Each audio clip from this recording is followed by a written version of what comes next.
what differentiated him from those that had like an 83, an 85, a 78, an 87, something like that?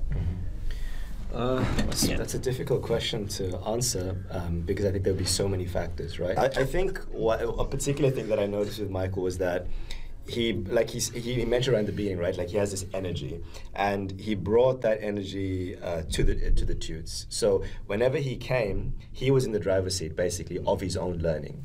I wanted to get 100. Just because someone said that no one could get above 90, and I was like, well, watch me. That's just my personality. So I didn't really care about like it from the sense of I want a good GAMSAT score to get into med. I just wanted to perfect section 2. To the point where he was like, yeah, he's really fine tuning it. To the point where there's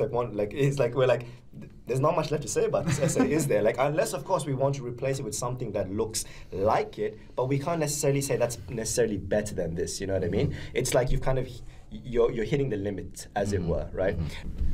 It was interesting. I had always been a decent writer. Like 10 years on from high school, I still hear that the Year 12s are using my essays as model responses. So I probably had a bit of arrogance, to be honest, going into it. I don't know, arrogance is not the right word, but overconfidence about my ability to write well. And I had obviously some breadth of experience. I learned pretty quickly that my mark wasn't what I thought it was. So a lot of people telling me that like, you know, maybe a 60, which I was super surprised about.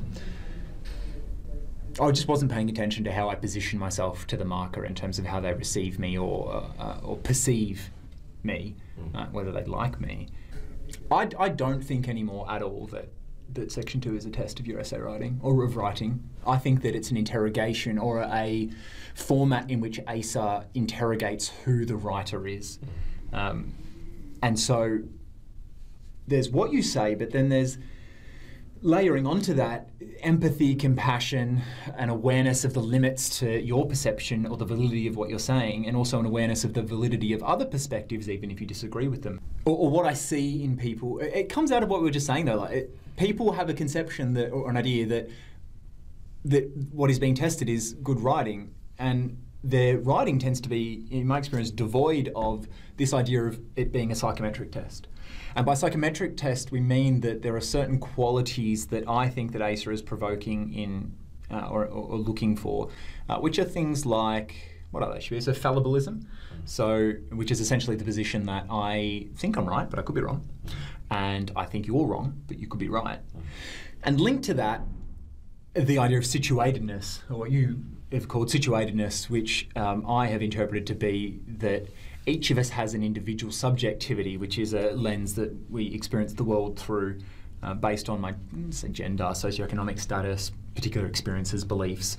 And these things that I have disfigure everything that I perceive so that I don't really ever have a real read. You know when I got it is when we were talking about feminism. And I can say I'm a feminist, but your words were, I lack the ability to empathise, and this necessitates my sympathy. And the reason that I lack the ability to empathise is because no matter how much I believe in feminism, I don't know what it's like to walk down the street at night and be in fear.